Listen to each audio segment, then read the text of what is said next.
کہتے ہیں تاریخ خود کو دہراتی ہے، لیکن کبھی کبھی یہ تکرار اتنی واضح ہوتی ہے، اتنی پریشان کن کہ اسے نظر انداز کرنا مشکل ہو جاتا ہے۔ بالکل۔ اسٹیون کنزر کی کتاب اوور تھرو کو دیکھتے ہوئے امریکا کی جو ایک صدی پر محیط حکومت تبدیل کرنے کی فہرست ہے، وہ دیکھ کر یہی احساس ہوتا ہے۔ جی ہاں، وہ پوری فہرست کافی چشم کشا ہے۔ آج ہم اسی سلسلے کی پہلی کڑی کا جائزہ لے رہے ہیں، وہ دور جسے کنزر شاہی دور یا امپیریل ایرا کہتے ہیں۔ اور مقصد صرف تاریخ پڑھنا نہیں، بلکہ ان طریقوں، ان جوازوں کو سمجھنا ہے جو شاید آج بھی کہیں نہ کہیں استعمال ہو رہے ہیں۔ یہ نقطہ بہت اہم ہے۔ ان واقعات کو الگ تھلگ نہیں دیکھنا چاہیے۔ کنزر بھی یہی کہتے ہیں کہ یہ ایک تسلسل ہے۔ اچھا؟ جی، یہ جو شاہی دور ہے نا، 19ویں صدی کا آخر اور 20ویں کا شروع، یہ وہ لیبارٹری تھی جہاں امریکہ نے وہ اوزار بنائے، وہ طریقے وضع کیے جو بعد میں پوری دنیا میں استعمال ہوئے۔ تو یہ سمجھنا کہ یہ سب شروع کیسے ہوا آج کے لیے ضروری ہے۔ بالکل ناگزیر ہے۔ تو چلیں شروع کرتے ہیں پہلے قدم سے۔ ہوائی 1893، کیا یہ واقعی امریکہ کی حکومتی تبدیلی مہمات کا آغاز تھا؟ کنزا تو اسے مزاحیہ اوپرا کے طور پر پیش کردہ ثقافتی المیہ کہتے ہیں۔ ہاں، ان کا یہ جملہ بڑا معنی خیز ہے۔ اور نہیں، یہ کوئی حادثہ تو بالکل نہیں تھا۔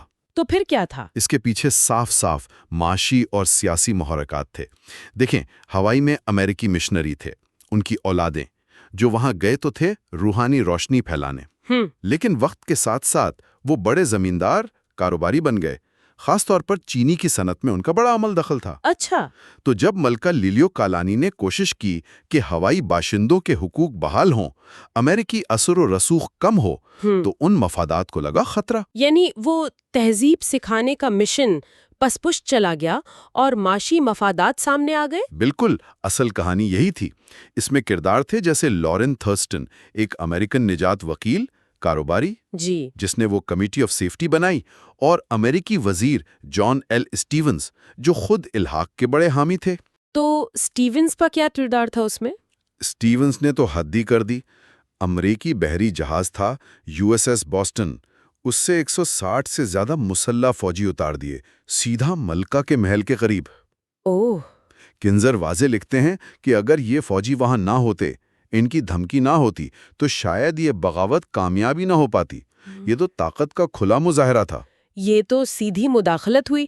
امریکی حکومت یعنی واشنگٹن، ان کا کیا رد عمل تھا؟ کیا وہ شامل تھے؟ یہ بڑا دلچسپ پہلو ہے۔ اسٹیونز نے بظاہر تو یہ اپنی مرضی سے کیا، لیکن فوراً ہی ہوائی کو امریکی پروٹیکٹوریٹ بھی قرار دے دیا۔ اچھا۔ صدر ہیریسن کی انتظامیہ تو الحاق کے لیے تیاری بیٹھی تھی، لیکن اس سے پہلے کہ سینٹ سے منظوری ہوتی، حکومت بدل گئی۔ نئے صدر آ گئے، گروور کلیولینڈ۔ اور انہوں نے کیا کیا؟ کلیولینڈ نے تحقیقات کروائیں، اور انہوں نے اس سارے معاملے کو ایک غیر قانونی اور جارحانہ فعل قرار دیا، سخت مذمت کی۔ اوہ، تو مخالفت بھی ہوئی؟ جی، انہوں نے ملکہ کو بحال کرنے کی کوشش بھی کی، لیکن تب تک وہ کمیٹی آف سیفٹی والے اقتدار پر قابض ہو چکے تھے۔ تو اس وقت امریکہ میں بھی اس پر بحث ہو رہی تھی، رائے بٹی ہوئی تھی؟ ہاں بالکل، سامراجیت پر، مداخلت پر بڑی گرما گرم بحثیں تھیں، لیکن نتیجہ کیا نکلا؟ نتیجہ؟ 1898 میں ہوائی کو باقاعدہ امریکہ میں ضم کر لیا گیا، بعد میں ریاست بھی بن گئی، لیکن قیمت کیا تھی؟ ایک پوری قوم کی خود مختاری، ان کی ثقافت۔ اور یہ واقعہ ایک نمونہ بن گیا کہ کس طرح کارپوریٹ مفادات، جیسے یہاں چینی کی صنعت تھی، ریاستی پالیسی پر اثر انداز ہو سکتے ہیں۔ یہ چیز ہمیں آگے بار بار نظر آئے گی۔ کنزرو کا وہ نقطہ، کامیابی بمقابلہ نتائج۔ بالکل، قلیل مدتی کامیابی تو مل گئی، الحاق ہو گیا، لیکن طویل مدتی نتائج، خاص طور پر مقامی لوگوں کے لیے، وہ تباہ کن تھے۔ یہ پیٹرن واقعی پریشان کرنے والا ہے، اور یہ ہمیں سیدھا لے جاتا ہے 1898 کی طرف، ہسپانوی امریکی جنگ۔ یہ سال اتنا اہم کیوں ہے امریکی تاریخ میں؟ 1898 ایک طرح کا موڑ تھا، جب امریکہ نے اپنی توجہ براعظم سے ہٹا کر دنیا پر مرکوز کی، عالمی طاقت بننے کی طرف پہلا بڑا قدم۔ اس تبدیلی کی وجہ کیا تھی؟ کئی وجوہات تھیں۔ ایک تو امریکہ میں صنعتی پیداوار بہت بڑھ گئی تھی۔ ایک خیال یہ تھا کہ اب ہمیں غیر ملکی منڈیاں چاہیے، ورنہ معیشت بیٹھ جائے گی۔ اچھا، یعنی ضرورت سے زیادہ پیداوار والا نظریہ؟ جی، سینیٹر البرٹ بیوریج جیسے لوگ تو کھلے عام کہہ رہے تھے کہ ہماری فیکٹریاں زیادہ مال بنا رہی ہیں، زمین زیادہ اگا رہی ہے، دنیا کی تجارت ہماری ہونی چاہیے۔ تقدیر کا نام دے کر۔ ہاں، کچھ ایسا ہی بیانیہ تھا۔ دوسری طرف امریکہ میں اندرونی طور پر بھی مسائل تھے۔ معاشی بحران تھا، سماجی بے چینی، بے روزگاری، مزدوروں کی ہڑتالیں۔ تو کچھ پالیسی سازوں نے سوچا کہ باہر کی مہم جوئی سے عوام کی توجہ اندرونی مسائل سے ہٹے گی، قومی اتحاد بڑھے گا۔ اور کارپوریشنز کا کردار؟ کنزر کہتے ہیں کہ یہی وہ وقت تھا جب بڑی ملٹی نیشنل کمپنیاں جیسے sugar trust, standard oil, United fruit, یہ ایک بڑی سیاسی قوت بن کر ابھریں اور وہ حکومت سے توقع کر رہی تھیں کہ دنیا بھر میں ان کے مفادات کا تحفظ کیا جائے، چاہے فوج بھیجنی پڑے۔ اور اس جنگ کو بھڑکانے میں میڈیا، وہ جو یلو پریس کہلاتا ہے؟ ان کا تو بہت بڑا کردار تھا۔ ہرسٹ اور پولیٹزر جیسے اخبار مالکان نے ایسی سنسنی پھیلائی، اسپین کے خلاف ایسے جذبات بھڑکائے۔ کیوبا میں مظالم کی کہانیاں؟ جی، کچھ حقیقت بھی تھی، لیکن بہت کچھ بڑا چڑھا کر۔ اور پھر وہ USS مین جہاز کا ڈوبنا ہوانا میں۔ ہاں، وہ تو بڑا پراسرار واقعہ تھا۔ بالکل، فوراً اسپین پر الزام لگا دیا، حالانکہ آج زیادہ تر مورخین مانتے ہیں کہ وہ شاید اندرونی حادثہ تھا۔ بس جنگ کا بہانہ مل گیا۔ نعرہ تو تھا کیوبا، پورٹو ریکو، فلپین کے لوگوں کو ہسپانی ظلم سے آزاد کرانا، لیکن ہوا کیا؟ ہوا بالکل الٹ۔ امریکہ نے اسپین کو تو ہرا دیا، لیکن جن مقامی انقلابیوں کی مدد کا دعویٰ تھا، جیسے کیوبا میں گارسیا تھے، فلپینز میں ایگینالڈو، جنگ جیتے ہی ان کو سائیڈ پر کر دیا اور خود ان ملکوں پر قابض ہو گئے۔ وہ آزادی کا وعدہ، وہ بس ایک دھوکہ تھا۔ کیوبا کی مثال لیتے ہیں، کیوبا لیبرے، آزاد کیوبا، بڑا رومانوی نعرہ تھا، اور کانگریس نے ٹیلر ترمیم بھی منظور کی تھی کہ امریکہ قبضہ نہیں کرے گا۔ پھر کیا ہوا؟ جنگ ختم ہوئی، ٹیلر ترمیم کو اٹھا کر ایک طرف رکھ دیا گیا۔ امریکی فوجی قبضے کے دوران جنرل لیونارڈ ووڈ جیسے لوگ یہ کہنے لگے کہ کیوبا والے خود حکومت نہیں کر سکتے، یہ تو بچوں جیسے ہیں، انہیں ہماری رہنمائی چاہیے۔ یعنی انہیں استحکام لانا تھا؟ ہاں، اور جنرل ووڈ کے نزدیک استحکام کا مطلب تھا امریکی سرمایہ کاروں کا تحفظ اور ان کے منافع کی ضمانت، بس۔ اور پھر وہ پلیٹ ترمیم، اس نے کیا کیا؟ پلیٹ ترمیم تو سمجھے کیوبا کی آزادی کا گلا گھونٹ دیا گیا۔ 1901 میں امریکی دباؤ پر اسے کیوبا کے آئین میں شامل کروایا گیا۔ اس میں تھا کیا؟ اس نے امریکہ کو کیوبا میں فوجی اڈا رکھنے کا حق دیا، گوانتانامو بے، کیوبا کے بیرونی معاہدے، قرضے کنٹرول کرنے کا حق، اور سب سے بڑھ کر یہ کہ امریکہ جب چاہے جان، مال اور انفرادی آزادی کے تحفظ یا مستحکم حکومت کے نام پر فوجی مداخلت کر سکتا تھا۔ او خدایا!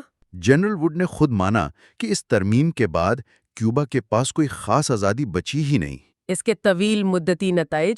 بہت سنگین۔ کیوبا میں امریکہ کے خلاف شدید نفرت پیدا ہوئی۔ دہائیوں تک امریکہ نے مداخلت کی، اکثر اپنے پسند کے آمروں کو بٹھایا، جیسے بتیستہ، جو امریکی کمپنیوں کو فائدہ پہنچاتے تھے۔ اور کنزائی کہتے ہیں کہ اسی سے پھر کاستروں کے انقلاب کی راہ ہموار ہوئی؟ بالکل، وہ ایک طرح سے امریکی پالیسی کا ہی رد عمل تھا۔ پورٹو ریکو کا کیا بنا؟ وہاں کیا کہانی تھی؟ پورٹو ریکو کی کہانی تھوڑی مختلف ہے۔ وہاں امریکی فوج کو زیادہ مزاحمت کا سامنا نہیں کرنا پڑا۔ اسپین تو مذاکرات میں پورٹو ریکو کو اپنے پاس رکھنے یا کم از کم خود مختاری دینے کو تیار تھا، لیکن امریکہ نے کہا نہیں، یہ ہمیں چاہیے۔ تو وہاں کیسی حکومت بنی؟ 1900 میں فورکیر ایکٹ آیا۔ اس نے پورٹو ریکو کو امریکہ کا غیر منسلک علاقہ بنا دیا، یعنی نہ وہ امریکی شہری، نہ انہیں پورے آئینی حقوق۔ ان کا مستقبل بس امریکی کانگریس کے ہاتھ میں۔ Mister nobody from nowhere? جی، ایک پورٹو ریکن رہنما نے یہی کہا تھا۔ معاشی طور پر بھی برا حال ہوا۔ امریکی چینی کمپنیوں نے بہترین زمینوں پر قبضہ کر لیا، کافی کی کاشت ختم ہو گئی، گنے کی کاشت شروع ہوئی، اور مقامی آبادی مزید غریب ہو گئی۔ صحت کی صورتحال بھی بگڑ گئی۔ کیا کنزرویٹرز اس کا کوئی مثبت پہلو بھی دیکھتے ہیں؟ وہ ایک دلچسپ بات کہتے ہیں، چونکہ امریکہ نے پورٹو ریکو کی براہ راست ذمہ داری لی، کیوبا یا فلپائن کی طرح نہیں کہ بالواسطہ کنٹرول کیا، تو وہاں حالات اگرچہ اچھے نہیں تھے، پھر بھی نسبتاً بہتر رہے۔ کچھ تعلیم، کچھ انفراسٹرکچر پر کام ہوا، لیکن سیاسی طور پر وہ آج تک ایک عجیب حیثیت میں پھنسے ہوئے ہیں، دولت مشترکہ، نہ ریاست نہ آزاد ملک۔ اور فلپائن؟ وہاں تو سب سے زیادہ خون خرابہ ہوا۔ صدر مکنلے نے کہا تھا کہ انہوں نے دعا کی تھی۔ ہاں، وہ مشہور زمانہ دعا۔ میککنلی نے کہا کہ انہیں الہام ہوا کہ فلپائنز پر قبضہ کر کے وہاں کے لوگوں کو تعلیم دینی ہے، مہذب بنانا ہے، عیسائی بنانا ہے۔ حالانکہ وہ تو پہلے ہی کیتھولک تھے۔ زیادہ تر، بالکل۔ کنزر بتاتے ہیں کہ اصل بات کچھ اور تھی۔ فلپائن کو ایک اسٹریٹجک جگہ سمجھا جا رہا تھا، ایشیا کے لیے، خاص طور پر چین کی مارکیٹ تک پہنچنے کے لیے ایک بحری اڈا۔ یعنی برا کاروبار ہو جاتا اگر کسی اور کے پاس چلا جاتا۔ میککنلی نے خود نجی طور پر یہی کہا تھا کہ جرمنی یا فرانس کو دینا برا کاروبار ہوگا۔ اور وہاں بھی آزادی کا وعدہ، ایگنالڈو؟ وہی ہوا۔ پہلے ہسپانیوں کے خلاف لڑنے والے قوم پرست رہنما ایگنالڈو کو اتحادی بنایا۔ جیسے ہی اسپین ہارا، امریکہ نے کہا فلپائنز اب ہمارا ہے۔ اور پھر جنگ شروع ہو گئی؟ جی، ایگنالڈو نے آزادی کا اعلان کیا، امریکہ نے ماننے سے انکار کر دیا، اور پھر ایک بہت وحشیانہ جنگ چھڑ گئی۔ 1899 سے 1902 تک تو شدید لڑی گئی، کچھ علاقوں میں تو 1913 تک چلتی رہی۔ کیسی جنگ تھی یہ؟ انتہائی ظالمانہ، گہلا جنگ تھی۔ امریکی فوجیوں نے، جن میں سے کئی پہلے مقامی امریکیوں کے خلاف لڑ چکے تھے، وہی طریقے استعمال کیے۔ گاؤں جلائے، فصلیں تباہ کیں، عام لوگوں کو کیمپوں میں بند کیا، تشدد، اذیت۔ وہ بلانگیگا گاؤں کا قتل عام، سمر جزیرے پر، جہاں امریکی کمانڈر نے حکم دیا کہ جنگل کو جہنم بنا دو، اور وہ واٹر کیور اذیت، یہ سب اس جنگ کی ہولناکی کی مثالیں ہیں۔ اندازہ ہے کہ 2 لاکھ سے زیادہ فلپائنی شہری مارے گئے۔ امریکہ میں اس پر کوئی رد عمل؟ ہاں، شدید بحث ہوئی۔ مارک ٹوین، اینڈریو کارنیگی جیسے بڑے ناموں نے اینٹی امپیریلسٹ لیگ بنائی، سخت مخالفت کی۔ لیکن کنزر کہتے ہیں کہ اس بحث میں نسل پرستی بھی تھی۔ جی، دونوں طرف۔ سامراج کے حامی تو فلپائنیوں کو وحشی سمجھتے ہی تھے، لیکن کچھ مخالفین اس لیے مخالفت کر رہے تھے کہ وہ نہیں چاہتے تھے کہ غیر سفید فام نسلیں امریکی نظام کا حصہ بنیں۔ فلپائن کا انجام کیا ہوا؟ آزادی تو ملی، لیکن بہت بعد میں، 1946 میں۔ مگر امریکہ کا اثر و رسوخ قائم رہا، معاشی بھی، فوجی بھی۔ وہ کلارک اور سبوے کے بڑے اڈے کئی دہائیوں تک رہے۔ سرد جنگ کے دوران بھی؟ بالکل۔ اور ان اڈوں کی وجہ سے امریکہ نے مارکوس جیسے بدعنوان آمر کی بھی حمایت جاری رکھی۔ کنزر اسے کھویا ہوا موقع کہتے ہیں۔ امریکہ مدد کر سکتا تھا، لیکن اس نے اپنے مفادات کو ترجیح دی۔ یہ تو ہوئی بحر الکاہل کی بات۔ اب ذرا وسطی امریکہ چلتے ہیں۔ نکاراگوا، 1909۔ کنزر کہتے ہیں اس کی شروعات ایک ڈاک ٹکٹ سے ہوئی۔ ہاں، یہ بڑی دلچسپ کہانی ہے۔ اس سے پتہ چلتا ہے کہ چھوٹی چیزیں بھی کیسے بڑی سازشوں کا حصہ بنتی ہیں۔ کیسے؟ دیکھیں، نہر بنانی تھی پاناما یا نکاراگوا میں۔ پاناما کے حامیوں نے، خاص طور پر ایک فرانسیسی انجینئر اور ایک امریکی لابیسٹ نے، نکاراگوا کو بدنام کرنے کے لیے ایک نکاراگوان ڈاک ٹکٹ استعمال کیا۔ ڈاک ٹکٹ؟ جی، اس پر ایک آتش فشاں مومو ٹمبو دھواں اگلتا دکھایا گیا تھا۔ یہ ٹکٹ انہوں نے امریکی سینیٹرز کو بھیجا کہ دیکھیں جی، یا تو آتش فشاں پھٹتے ہیں، نہر محفوظ نہیں رہے گی۔ کمال کا پروپیگنڈا ہے۔ لیکن اصل مسئلہ کیا تھا؟ صدر زلایا کون تھے؟ صدر خوزے سانتوس زلایا ایک قوم پرست رہنما تھے، نکاراگوا کو جدید بنانا چاہتے تھے، غیر ملکی اثر کم کرنا چاہتے تھے، وسائل پر قومی کنٹرول چاہتے تھے۔ تو امریکہ کو کیا اعتراض تھا؟ شروع میں تعلقات ٹھیک تھے، لیکن جب زلایا نے امریکی اور برطانوی کمپنیوں کو مزید مراد دینے سے انکار کیا، خاص طور پر ایک مائننگ کمپنی تھی جس سے امریکی سیکرٹری آف اسٹیٹ ناکس کے اپنے مالی روابط تھے، اور پھر نکاراگوا نہر کے لیے جاپان یا جرمنی سے بات شروع کی۔ اچھا، تو واشنگٹن ناراض ہو گیا۔ تو کیا یہ پہلی باقاعدہ امریکی منصوبہ بند بغاوت تھی جیسا کنزر کہتے؟ کنزر کے مطابق ہاں، اس وقت روزویلٹ کی بگ سٹک ڈپلومسی اور روزویلٹ کورالری چل رہی تھی، یعنی امریکہ لاطینی امریکہ میں پولیس مین بن کر مداخلت کر سکتا تھا۔ تو ناکس نے کیا کیا؟ سیکرٹری ناکس نے، جن کے اپنے مفادات تھے، زلایا کے خلاف باغیوں کی حمایت شروع کر دی۔ بہانہ تب ملا جب زلایا کی حکومت نے 2 امریکیوں کو پھانسی دے دی جو باغیوں کے ساتھ مل کر لڑ رہے تھے۔ اور فوجی مداخلت؟ امریکی بحریہ نے بلو فیلڈز شہر کو غیر جانبدار زون قرار دے کر مرینز اتار دیں۔ اسے باغیوں کو محفوظ پناہ مل گئی، آمدنی کا ذریعہ مل گیا، اور زلایا کی فوج وہاں کچھ نہیں کر سکتی تھی۔ یعنی حکومت کا خاتمہ یقینی بنا دیا۔ بالکل۔ اس کے بعد امریکہ نے اپنی مرضی کی حکومت بنوائی اور نکاراگوا پر مالی کنٹرول بھی حاصل کر لیا۔ اور اس کے طویل مدتی اثرات کیا رہے؟ بہت گہرے اور دیر پا شدید امریکی مخالف جذبات پیدا ہوئے۔ آگسٹو سیزر سینڈینو، جنہوں نے امریکی قبضے کے خلاف گوریلا جنگ لڑی، وہ قومی ہیرو بن گئے۔ اور بعد میں سینڈینسٹا انقلاب؟ جی، وہ بھی انہی جذبات کی پیداوار تھا، جس نے ایک بار پھر امریکہ کو نکراگوا میں الجھا دیا۔ کارپوریٹ مداخلت کی لگتی ہے۔ دی بنانا مین، زیمورے؟ جو ہاں، ہونڈورس تو بنانا ریپبلک کی کلاسک مثال ہے۔ زیمورے، جو کوائمل فروٹ کمپنی کے مالک تھے، بعد میں یونائٹڈ فروٹ کے بھی ہیڈ بنے۔ وہ صدر ڈاویلا سے ناراض تھے کیونکہ ڈاویلا نے ان کی کمپنی کی کچھ مراعات ختم کرنے کی کوشش کی تھی اور امریکی بینکوں سے قرض کا معاہدہ کرنے والے تھے جو زیمورے کے خلاف جاتا۔ تو زیمورے نے کیا کیا؟ ایک اکیلا آدمی حکومت گرا سکتا تھا؟ عملی طور پر اس نے یہی کیا۔ اس نے کرائے کے فوجی بھرتی کیے، ایک پرانا امریکی بحریہ کا جہاز خریدا، ہتھیار لادے اور سابق صدر بونیلا کو ساتھ لے کر ہونڈورس پر حملہ کر دیا۔ کیا امریکی حکومت نے روکا نہیں؟ شروع میں تو ہچکچائے، کوشش بھی کی روکنے کی، لیکن جب ڈاویلا نے بینک والے قرض میں دیری کی تو واشنگٹن کا رویہ بدل گیا۔ پھر کیا ہوا؟ امریکی بحریہ نے وہی کیا جو نکارگوا میں کیا تھا۔ باغیوں کے زیر قبضہ شہروں کو غیر جانبدار قرار دے کر ڈاویلا کی فوج کو روک دیا۔ آخر میں امریکی سفارتکار نے ایک سمجھوتا کرایا جس میں ڈاویلا کو جانا پڑا اور زیمور کا آدمی صدر بن گیا۔ کنزر کا اس پر تبصرہ؟ کنزر نے لکھا، ہونڈورس بینکروں کی گرفت سے بچا تو کیلے والوں کے چنگل میں پھنس گیا، یعنی نجی کمپنی کے مفاد کے لیے امریکی حکومت نے مل کر حکومت گرا دی۔ اور ہونڈورس کا مستقبل؟ دہائیوں تک عدم استحکام، فوجی بغاوتیں، کیلے کمپنیوں کا راج، پھر 80 کے دہائی میں کونٹرا باغیوں کا اڈا بنا۔ آج وہ خطے کے غریب ترین پرتشدد ترین ممالک میں سے ایک ہے۔ اس کی جڑیں بھی کہیں نہ کہیں ماضی کی انہی پالیسیوں میں ہیں۔ تو اس پورے شاہی دور کو اگر دیکھیں تو بنیادی نمونے کیا نظر آتے ہیں؟ کیا تھیمز ہیں؟ کئی چیزیں بار بار نظر آتی ہیں۔ پہلا، معاشی مفادات کا مرکزی کردار، چینی ہو، کیلے ہوں، معدنیات یا بس مارکیٹ تک رسائی۔ اور ان مفادات کو چھپانے کے لیے نظریاتی جواز؟ بالکل، آزادی، جمہوریت، استحکام، تہذیب سکھانا، یہ سب نعرے استعمال ہوئے۔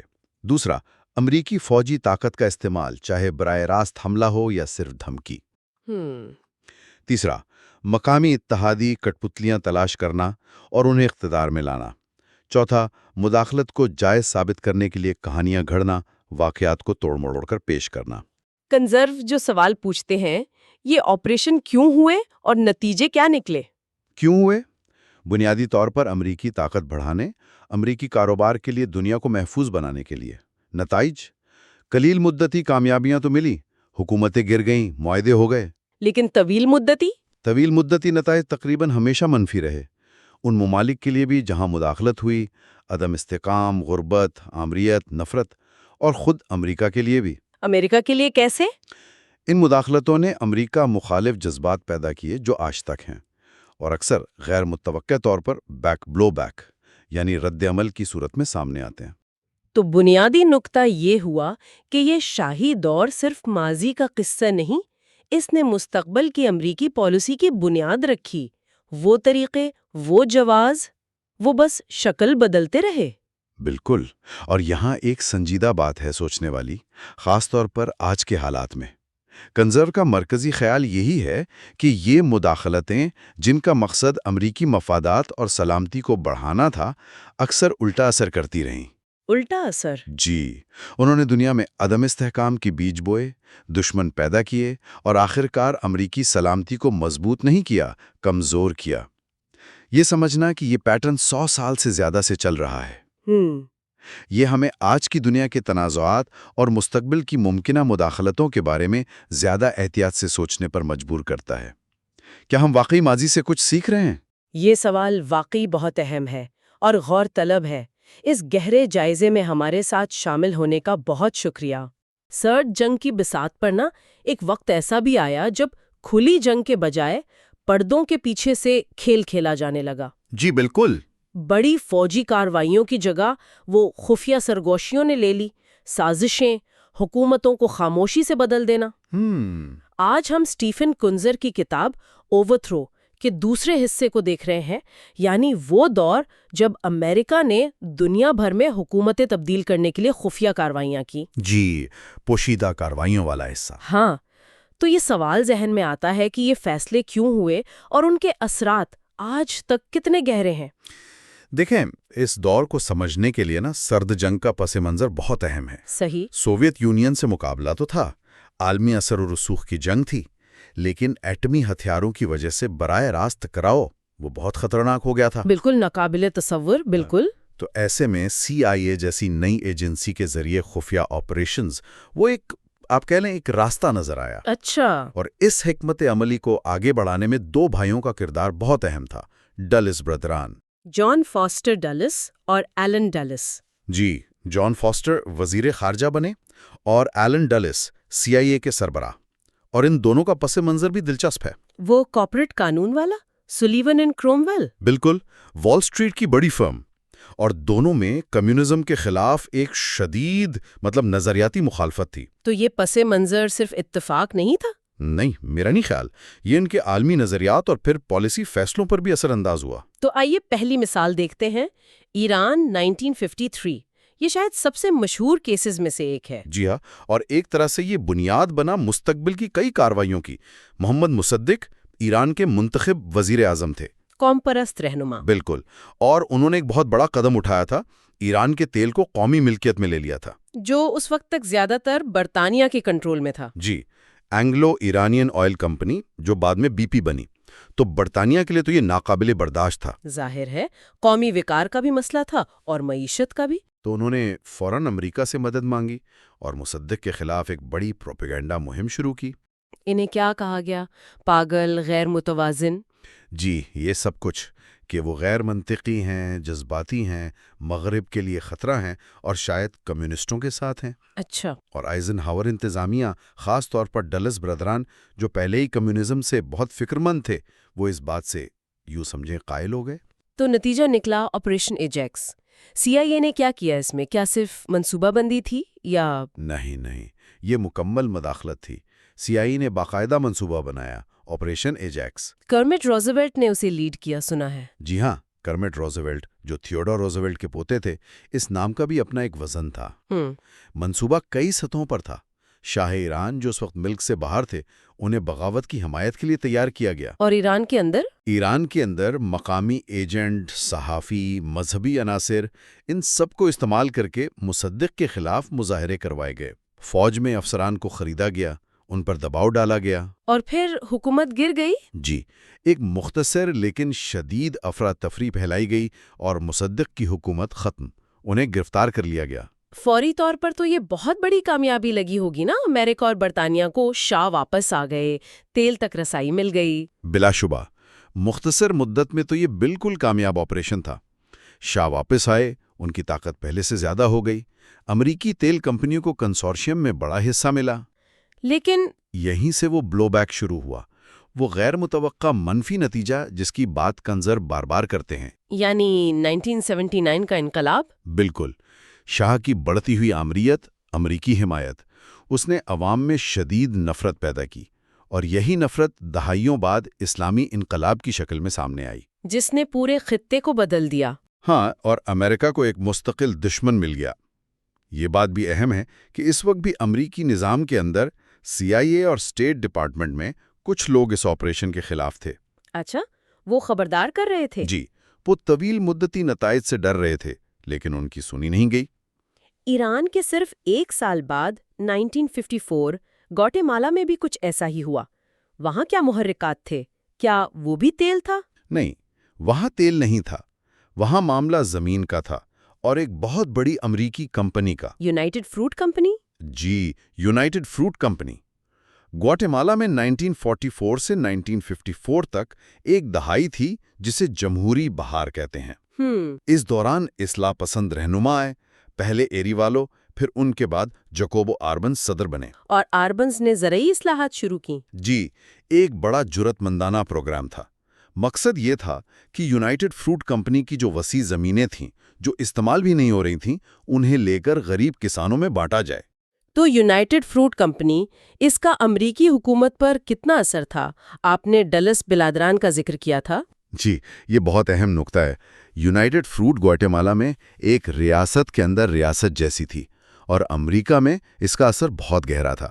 اور ڈلس برادران کا تعلق؟ دونوں بھائی جان فاسٹر اور ایلن ڈلس ماضی میں اپنی لا فرم کے ذریعے یونائٹڈ فروٹ کے لیے کام کر چکے تھے۔ اوہ، یہ تو سیدھا سیدھا مفادات کا ٹکراؤ ہے۔ بالکل، جسے کنزرو بھی نمایاں کرتے ہیں۔ تو جب آریبنس نے کمپنی کی زمینوں کو ہاتھ لگایا، کمپنی نے فوراً واویلا مچایا۔ اور یہاں بھی کمیونزم کا لیبل لگا دیا گیا؟ جی ہاں، انہوں نے پبلک ریلیشنز کے ماہر ایڈورڈ برنیز کی خدمات لی۔ برنیز پروپیگنڈا کے گرو مانے جاتے ہیں۔ اچھا۔ انہوں نے امریکی میڈیا اور عوام میں یہ بات پھیلا دی کہ آریبنس کمیونسٹ ہیں، گواٹے مالا سوویت یونین کا اڈا بننے والا ہے۔ بالکل وہی طریقہ جو ایران میں استعمال ہوا۔ تو سی آئی اے نے پھر آپریشن سکسیس شروع کیا؟ جی، آپریشن سکسیس یہ کافی حد تک ایجیکس کی کاپی تھی۔ ایک جلامتن فوجی افسر کارلوس کاستیلو آرماس کو چنا گیا، اسے ٹریننگ دی، ہتھیار دیے۔ اور امریکی پائلٹوں نے بمباری بھی کی؟ جی، خفیہ طور پر۔ امریکی سفیر جان پیوریفوئے نے بھی بڑا جارحانہ کردار ادا کیا، فوج کے افسران پر دباؤ ڈالا کہ آربنس کا ساتھ چھوڑ دیں۔ اس کارروائی کا جواز کیا بنایا گیا؟ کوئی ثبوت تھا کمیونسٹ خطرے کا؟ جواز کے لیے ایک جہاز کو استعمال کیا گیا، دی ایلف ہیلم نامی جہاز، جو چیکوسلوواکیہ سے ہتھیار لے کر آیا تھا۔ آربنس حکومت نے خریدے تھے؟ جی، اپنی فوج کے لیے، لیکن امریکہ نے اسے سوویت بلاک سے گڑھ جوڑ کا ثبوت بنا کر پیش کیا۔ اور وہ نفسیاتی جنگ، ریڈیو اسٹیشن والی بات؟ ہاں، سی آئی اے نے آزادی کی آواز نامی ایک خفیہ ریڈیو اسٹیشن چلایا۔ وہ جھوٹی خبریں پھیلاتا رہا کہ بڑا حملہ ہو گیا ہے، حکومت گرنے والی ہے۔ اس سے خوف و ہراس پھیلا، اور آربنس کو استعفیٰ دینے پڑا۔ جی، فوجی دباؤ میں آ کر انہیں جلانطنی اختیار کرنی پڑی۔ یہاں بھی امریکی حکومت کے اندر کچھ لوگ جیسے لوئس ہیلی، رابرٹ مرفی، وہ مخالفت کر رہے تھے، کہہ رہے تھے کہ یہ طویل مدتی عدم استحکام لائے گا۔ لیکن ان کی نہیں سنی گئی۔ نہیں۔ تو نتیجہ؟ فوری طور پر یونائٹڈ فروٹ کی جیت؟ جی، فوری طور پر تو کمپنی کی زمینیں بچ گئیں، آربنس بھی اصلاحات ختم، لیکن گواٹے مالا وہ ایک ایسے خونی راستے پر چل پڑا جو دہائیوں تک جاری رہا۔ خانہ جنگی؟ جی، ایک طویل وحشیانہ خانہ جنگی۔ اندازاً 2 لاکھ سے زیادہ لوگ مارے گئے، زیادہ تر مقامی مایا آبادی۔ او خدایا! اس نے پورے وسطی امریکہ کو غیر مستحکم کیا۔ امریکہ مخالف جذبات اور گہرے ہوئے۔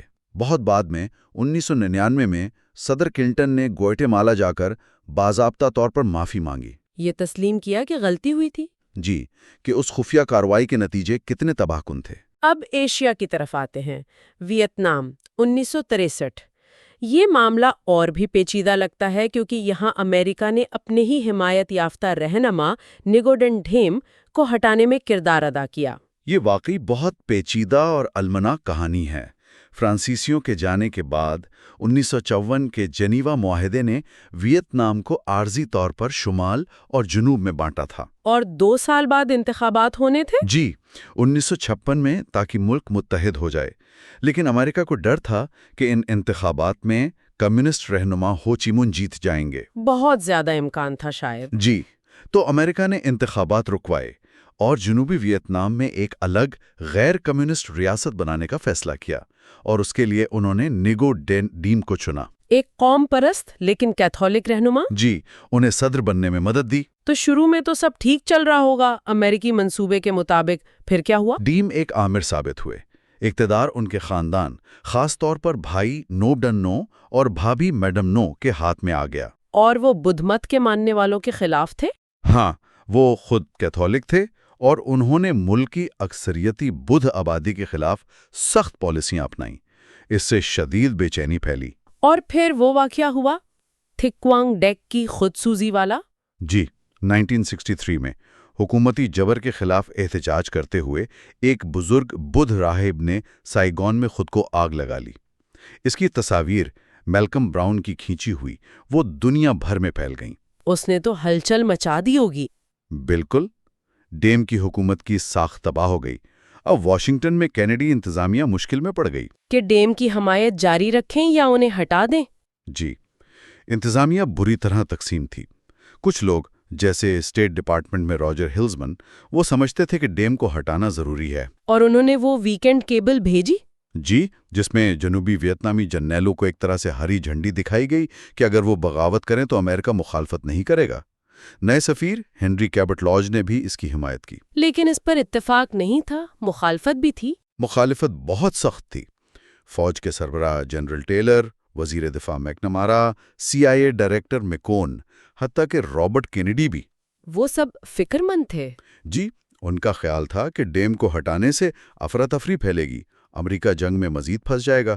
بحث کافی چلی ہوگی، کئی ہفتوں تک۔ آخر میں صدر کینیڈی نے ہچکچاتے ہوئے منظوری دے دی۔ CIA کے ایجنٹ لوسین کونن نے باغی جرنیلوں سے رابطہ رکھا۔ خاص طور پر جنرل مون سے؟ جی، بگ مون۔ اور پھر 1 نومبر 1963 کو بغاوت ہو گئی۔ جی، مختصر لڑائی ہوئی، ڈیم اور ان کے بھائی 9 پکڑے گئے اور اگلے دن انہیں قتل کر دیا گیا۔ قتل؟ یہ تو شاید منصوبے کا حصہ نہیں تھا۔ بظاہر نہیں، اس قتل نے واشنگٹن میں بھی بہت سے لوگوں کو چونکا دیا۔ تو اس تختہ الٹنے کے نتائج کیا ہوئے؟ کیا امریکہ کے مقاصد پورے ہوئے؟ بالکل الٹ۔ جیسا کہ مخالفین کو ڈر تھا، ڈیم کے بعد جنوبی ویتنام میں سیاسی عدم استحکام بڑھ گیا۔ ایک کے بعد ایک فوجی حکومتیں آتی رہیں۔ جی، کوئی بھی مستحکم نہ ہو سکی۔ امریکہ جنگ میں گہرائی تک دھنستا چلا گیا۔ اور پھر جانسن نے فوجیوں کی تعداد بڑھا دی؟ بے تحاشا، لاکھوں ویتنامی، ہزاروں امریکی مارے گئے۔ آخرکار امریکہ کو شکست ہوئی، ویتنام متحد ہو گیا۔ تو یہ تختہ الٹنا ایک بڑی غلطی ثابت ہوا؟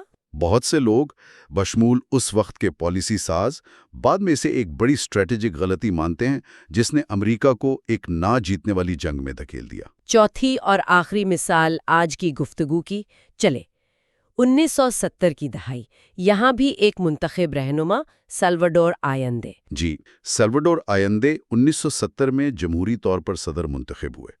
وہ مارکسسٹ سوشلسٹ تھے۔ اور ان کا منصوبہ تھا معیشت میں بنیادی تبدیلیاں لانے کا؟ جی، خاص طور پر بڑی صنعتوں کو قومی ملکیت میں لینا۔ سب سے اہم تھیں تانبے کی کانیں، جو امریکی کمپنیوں ایناکونڈا اور کینیکاٹ کی ملکیت تھی۔ اور ITT بھی؟ جی، امریکی ٹیلی کمیونیکیشن کمپنی ITT کے آپریشنز کو بھی قومیانے کا منصوبہ تھا۔ تو ایک بار پھر امریکی کارپوریٹ مفادات خطرے میں؟ نکسن انتظامیہ کا رد عمل کیا تھا؟ رد عمل بہت تیز اور شدید تھا۔ کمپنیاں فوراً واشنگٹن پہنچ گئیں۔ صدر نکسن اور ان کے مشیر ہنری کسنجر نے آیندے کی جیت کو ناقابل قبول سمجھا۔ نکسن نے CIA کو حکم دیا کہ انہیں روکو۔ جی، پہلے تو صدر بننے سے روکو، اور اگر بن جائیں تو ہٹاؤ۔ کسنجر کا وہ مشہور جملہ تھا کہ چلی کی معیشت کو چیخنے پر مجبور کرو تاکہ حکومت ناکام ہو جائے۔ بالکل۔ اس کے لیے امریکہ نے 2 ٹریک پالیسی اپنائی۔ ٹریک 1 کیا تھا؟ وہ نسبتاً سامنے کی کارروائی تھی۔ سیاسی اور اقتصادی دباؤ، عالمی بینک سے قرضے رکوائے، برآمدات متاثر کی، مخالف سیاسی جماعتوں اور میڈیا کو خفیہ فنڈنگ دی۔ خاص طور پر اخبار ایل مرکیوریو کو۔ جی، اسے بھاری رقوم دی گئیں۔ اور ٹریک 2؟ وہ زیادہ خفیہ تھا۔ وہ مکمل طور پر خفیہ فوجی بغاوت کی سازش تھی۔ CIA کو کہا گیا کہ فوج میں ایسے لوگ ڈھونڈو جو تختہ الٹنے کو تیار ہوں۔ اور انہوں نے جنرل شنائڈر کو ہٹانے کی کوشش کی، جو آئین کے وفادار تھے۔ جی، CIA نے شنائڈر کے اغوا کی سازش کرنے والے ایک گروپ کو مدد فراہم کی۔ اغوا ناکام بہا، لیکن شنائڈر مارے گئے۔ اس سے پنشے جیسے لوگوں کے لیے راستہ بنا۔ جی، فوج کے اندر سخت گیر آئندہ مخالف عناصر جیسے جنرل اگسٹو پنشے وہ مضبوط ہوئے۔ تو یہ معاشی دباؤ اور فوجی سازش دونوں مل کے کام کر رہے تھے۔ جی ہاں، ٹریک 1 اور ٹریک 2 نے مل کر حالات خراب کیے۔ CIA نے ٹرک ڈرائیوروں کی ہڑتالوں کو فنڈ کیا، جس سے ملک کا نظام مفلوج ہو گیا، مہنگائی بڑھ گئی۔ اور سیاسی کشیدگی بھی بہت زیادہ۔ آخرکار 11 ستمبر 1973 کو فوج نے پنشے کی قیادت میں بغاوت کر دی۔ صدارتی محل پر بمباری ہوئی؟ جی، لا مونیڈا پر۔ آیندے نے ہتھیار نہیں ڈالے اور وہیں مارے گئے۔ چلی پر اس کے کیا اثرات ہوئے؟ چلی ایک بہت تاریک دور میں چلا گیا۔ پنوشے کی شفاق فوجی آمریت قائم ہوئی جو 17 سال چلی۔ ہزاروں لوگ مارے گئے، لاپتہ ہوئے۔ جی، ہزاروں قتل ہوئے، تشدد کا نشانہ بنے، لاپتہ کر دیے گئے۔ انسانی حقوق کی سنگین پامالیاں ہوئیں۔